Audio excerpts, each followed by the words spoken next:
Olá, iniciando aqui mais um vídeo aqui para vocês. Como vocês viram no título do vídeo, né? A pergunta: a reencarnação é uma doutrina bíblica? Nesse vídeo eu vou tentar responder essa pergunta. Mas antes que eu responda a mesma, gostaria de pedir para você que não é inscrito, inscreva-se neste canal. Faça o seu comentário, deixe o joinha e aperte aí o sininho para que todas as vezes que eu postar aqui um vídeo, quando eu vier aqui para postar um vídeo, o YouTube possa avisar você de um novo vídeo que eu postei, né? Pois bem, pessoal, conforme a pergunta que está no título bem, vocês podem ver que o texto que eu coloquei ligando a pergunta foi em Hebreus 9, versículo 27, como está aí, né? Que diz assim, ó, eu vou ler aqui para vocês aqui, ó. É uma certa versão aqui, ó. E dado que os homens morrem uma só vez, e depois disso vem o julgamento. Versículo 27, só o versículo 27 mesmo. Em outras traduções diz assim, né? E aos homens está ordenado a morrer uma só vez, vindo depois disso o juízo, né? Quando a gente vai falar de reencarnação, eu não vou aqui falar desse assunto em si, não vou explorar o assunto em si, porque já tem muitos vídeos aí, por aí, que trata desse assunto, né? Sobre a reencarnação. Então, eu não vou aqui me aprofundar no mesmo, né? Porque, de uma certa forma, eu creio que você já sabe o que significa essa doutrina, né? O que é que ela quer dizer, né? Então eu não vou me aprofundar nesse assunto, né? Então se você tiver interesse de saber o que é que essa doutrina diz, você busque aí no YouTube ou em qualquer outra ou no Google mesmo, coloque lá a palavra reencarnação e vai aparecer, creio eu, diversos proponentes, né? Diversas pessoas que falam desse assunto, né? Uns prós e outros contra, né? Então você pesquisa aí, porque no meu caso aqui é só falar que essa doutrina é uma doutrina que existe, que tem pessoas que, por um lado, discordam dessa visão, mas também tem outras pessoas que concordam, né? Que são a favor dessa doutrina, né? Então, quando um crente, ou um evangélico, né, para ser mais claro, quando ele se defronta com uma pessoa que crê nessa doutrina, quase que 100% o primeiro versículo que vem na mente desse crente é esse que eu acabei de ler. É esse que eu coloquei aqui no título, né? Depois da pergunta, né? O capítulo 9, versículo 27. É quase que no automático. É como se esse versículo aqui o autor tivesse escrito o mesmo para responder aqueles que creem na doutrina da ressurreição. Todos, independentemente se a pessoa conhece ou não a tal doutrina, o tal ensinamento, né? Vem bem para cá. É o primeiro versículo mesmo, até onde eu sei, né? Esse texto bem aqui de Hebreus, né? Como que se o autor de Hebreus estivesse respondendo, né, os que aceitavam a reencarnação como uma crença possível, né? Será se de fato Hebreus aqui esse texto foi escrito para combater a tal doutrina, né? Ou seja, o tal ensinamento, a tal crença da reencarnação? Será se é isso mesmo? Eu faço essa pergunta para você, né? Será se realmente, quando o autor aqui narrou ou escreveu esse pequeno versículo aqui, será se ele estava combatendo a doutrina da reencarnação, a crença na reencarnação? Uma coisa é certa, que na época em que essa passagem aqui, esse texto foi escrito nessa época bem que a crença na reencarnação era bastante comum. Era bastante comum mesmo. Né? Mas eu tenho uma coisa nova aqui para dizer para vocês, pessoal. Eu vou fazer aqui uma nova pergunta bem aqui, a respeito desse versículo bem aqui. A primeira eu já fiz, né? Será se o autor, foi essa que eu fiz, eu vou repetir novamente. Será que quando o autor de Hebreus, quem escreveu esse texto aqui, será se ele escreveu para combater, para responder aos que criam na doutrina, ou na crença, pelo menos na crença, vamos dizer assim, da reencarnação? Será se ele escreveu isso? Esse texto foi para isso mesmo? Teve como objetivo responder os crentes na reencarnação? Eu quero aqui trazer mais uma pergunta aqui. Eu não sei se alguém já fez esse questionamento, né? Eu acho que não, mas se tiver, para mim eu acho bom, porque no caso eu não estarei sozinho aí nesse barco, né? Porque de uma certa forma tem que ter coragem para fazer um pronunciamento, digamos assim novo, né?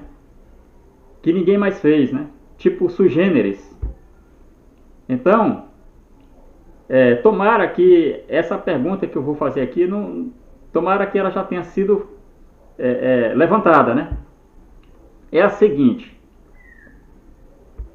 será se este autor aqui, ao falar que aos homens está ordenado a morrer uma só vez, e vindo depois disso o juízo, será se ele também não estava respondendo àqueles que acreditavam que nem todos morreriam? Eu tenho certeza que para você, o que eu estou levantando aqui, a pergunta que eu estou fazendo, ela é nova.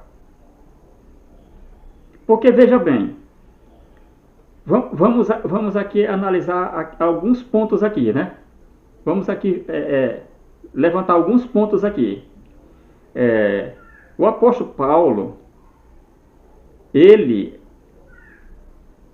deixou escrito a crença dele, né? Não nele, dele, de que nem todos morreriam. Crença essa que as igrejas, né, principalmente, né, as protestantes e evangélicas, né, chamam essa crença, dão um nome dela de arrebatamento. Ou seja, quando acontecer o arrebatamento se dará com a maioria das pessoas vivas. O que é o arrebatamento? Em que o arrebatamento consiste? Consiste em duas coisas: na ressurreição dos mortos e no arrebatamento dos vivos. Ou seja, quando aconteceu o arrebatamento, conforme essa crença dessas denominações que eu citei aqui, evangélicas e protestantes, eles acreditam que nem todos morrerão quando Jesus voltar. Na parousia de Cristo, quando Jesus voltar, estará pessoas vivas, e essas pessoas não passarão pela morte. Mas vem cá, o texto aqui, de primeiro momento, dá a entender que todos morrerão, porque é isso que a passagem está dizendo aqui. A todos os homens está ordenado a morrer, vindo depois disso o juízo. Bom, é uma pergunta que eu estou fazendo. Veja que eu não estou aqui tentando colocar esta passagem contra aquela passagem que contra a passagem que Paulo escreve falando da crença do arrebatamento dos vivos e dos mortos. Que, claro, isso implica em que isso implica em que nem todos morrerão. Essa é a verdade. Mas quem foi que disse aqui, eu pergunto bem aqui, quem foi que disse que esse texto aqui foi escrito no sentido de combater a doutrina da reencarnação? Quem foi que disse? Porque se você acha que é possível combater a doutrina e a crença, no caso, né? Doutrina e crença na reencarnação, porque tem muitos que tem que tem a questão da reencarnação não como doutrina, mas como crença, né? Às vezes é uma crença pessoal. Não importa se você tem ela como só crença ou como doutrina. Não importa para mim. A verdade é essa. Quem foi que disse que o autor aqui escreveu? Quem foi que disse que o autor aqui escreveu esse texto para combater a crença ou a doutrina da reencarnação? Porque se é possível eu extrair dessa passagem tal entendimento, porque também não seria possível eu também extrair dessa passagem o entendimento de que para o autor aqui, ele não cria que no arrebatamento, o arrebatamento se daria de vivos e de mortos, porque não são os vivos que vão ser arrebatados. Quem vai ser arrebatado, além dos vivos, também serão os mortos. Porque o texto lá em Tessalonicenses, capítulo 4, alude a esse tipo de entendimento. E tem mais aqui que eu vou dizer bem aqui para vocês. Era corrente no judaísmo dessa época bem aqui. Eu vou até depois me inteirar bem. Entende? Eu vou me inteirar bem, vou me informar melhor sobre se o que eu falarei agora, se ainda hoje é defendido pelo judaísmo, viu?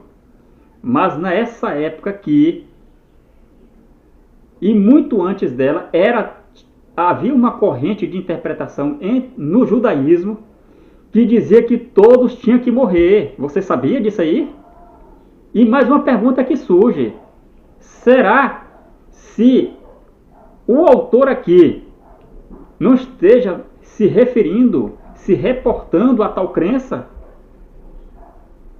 Porque a bem da verdade bem aqui, pessoal, a bem da verdade aqui, o autor aqui não estava falando de reencarnação não, você sabia? O autor aqui não estava falando aqui de reencarnação não. Alguém pode deduzir através dessa pronúncia aqui do autor, desse escrito, que ele estava se referindo ou combatendo, né, a reencarnação. Mas veja que eu falei bem aqui, eu disse uma coisa bem aqui, eu acredito que para você é novo.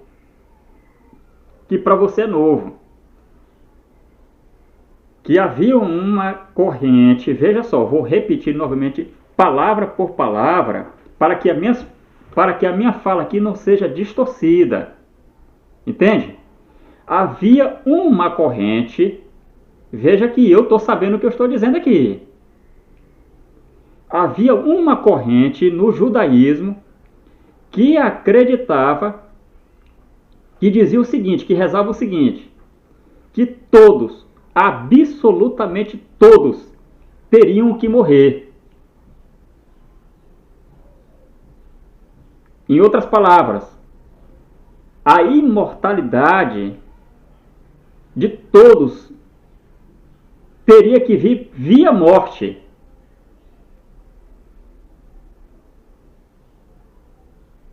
Isto é, o que Paulo falou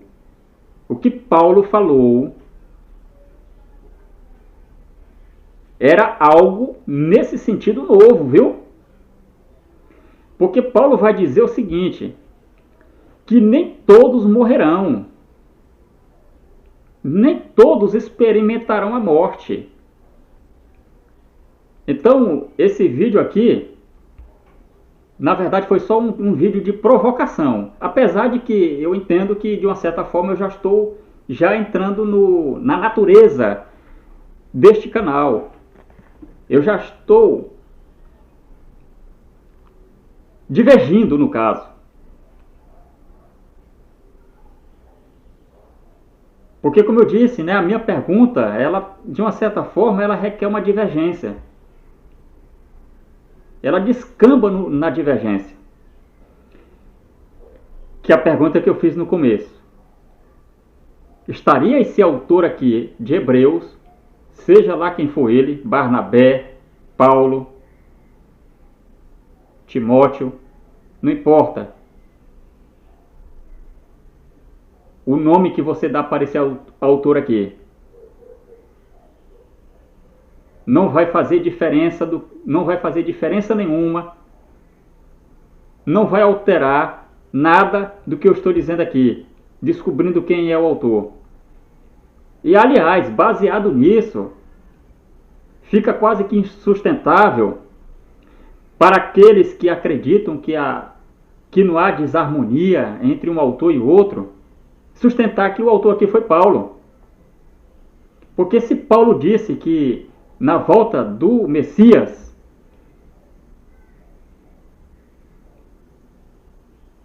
a eternidade se iniciaria logo ali, depois da volta dele, porque ele disse que os mortos vão ressuscitar.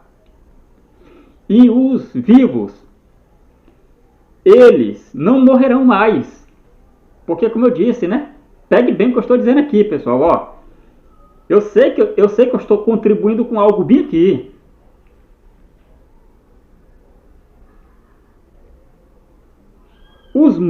Os vivos não morrerão mais, porque eles serão transformados. Isto é, o imortal cederá para a imortalidade.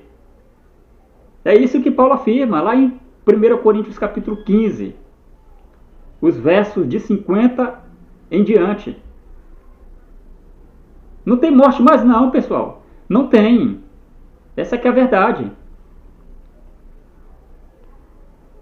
Então, eu quero fazer, na verdade, esse vídeo, além de, claro, como eu disse, né, além de já entrar na divergência propriamente dita, né, porque este é o propósito, esta é a função deste canal, eu também quero te desafiar a você pensar.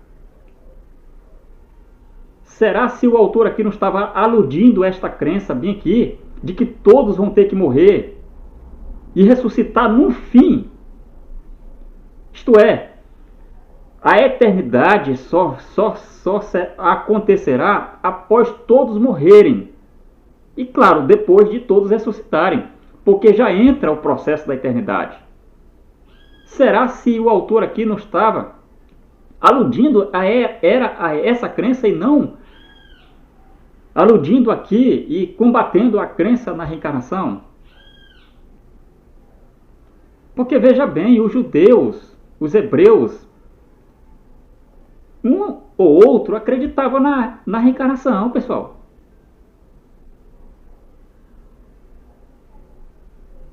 Essa crença na reencarnação, ela adentra as páginas do Novo Testamento. Quer ver? Se a gente quiser ser honesto, se a gente quiser ser honesto com a verdade, quer dizer, quiser a verdade mesmo, você pega lá o caso de João Batista. João Batista veio no espírito de Elias. E os reencarnacionistas se aferram a esses textos aí para provar a crença na reencarnação.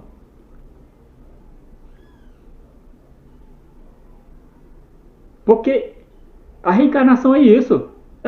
É o indivíduo morrer e voltar.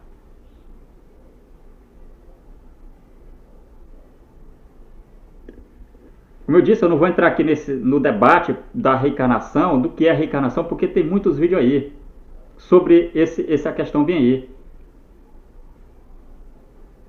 E eu não quero entrar aqui nessa questão. Eu só quero... O que eu entrei hoje aqui, pessoal, foi para isso. Para lhe instigar a você pensar. Porque veja que eu estou pensando. Só se fala depois que pensa. Não se pode falar para depois pensar.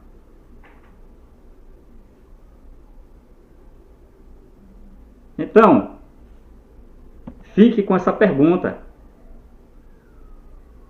Fique com esta pergunta. Será se o autor aqui não estava aludindo à crença, a crença judaica de que todos precisariam morrer? E pasmem, há um texto no Antigo Testamento que confirma o que eu estou falando aqui. Se eu não estou enganado, é Isaías 65 ou 66. Leia lá.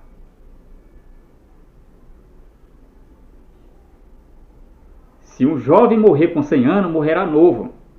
Os homens terão idade das árvores, mas vão morrer.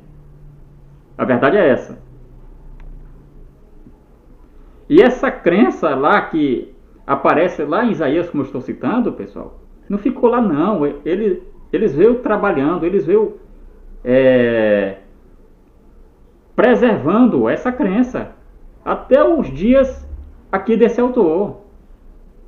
Então não seria melhor a gente... Veja, olha só, não seria melhor... Eu estou dizendo que não há outra alternativa, né? Eu só estou dizendo, não seria melhor a gente entender assim, que o autor aqui, ao invés de estar combatendo a doutrina da reencarnação, ele está reafirmando uma crença judaica tradicional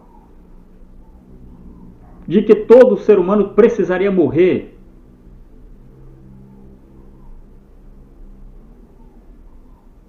Fique aí com essa pergunta e eu agradeço por você ter ficado aqui até o final desse vídeo, né? E gostaria de fazer o convite para você estar conosco aqui nos próximos, né? No próximo e nos próximos também, né? Entende? Porque eu sempre venho aqui, pessoal, sempre venho aqui com algo bombástico. A verdade é essa. Eu acho que a teologia, no geral, eu não sou contra a teologia, pessoal. Eu falei no vídeo anterior, se você assistiu, né? Não assistiu, assiste os vídeos anteriores a esse. O último vídeo anterior a esse, eu falei muito sobre a teologia, né? E claro, né, eu admito que eu não falei muito bem dela não, viu? Mas do jeito que ela tem sido, pessoal, não dá para falar muito bem mesmo não, viu? A verdade é essa. Mas eu não sou contra a teologia. Não sou. Mas a gente tem que separar a teologia de teologias. Então, fiquem todos com o Eterno e obrigado.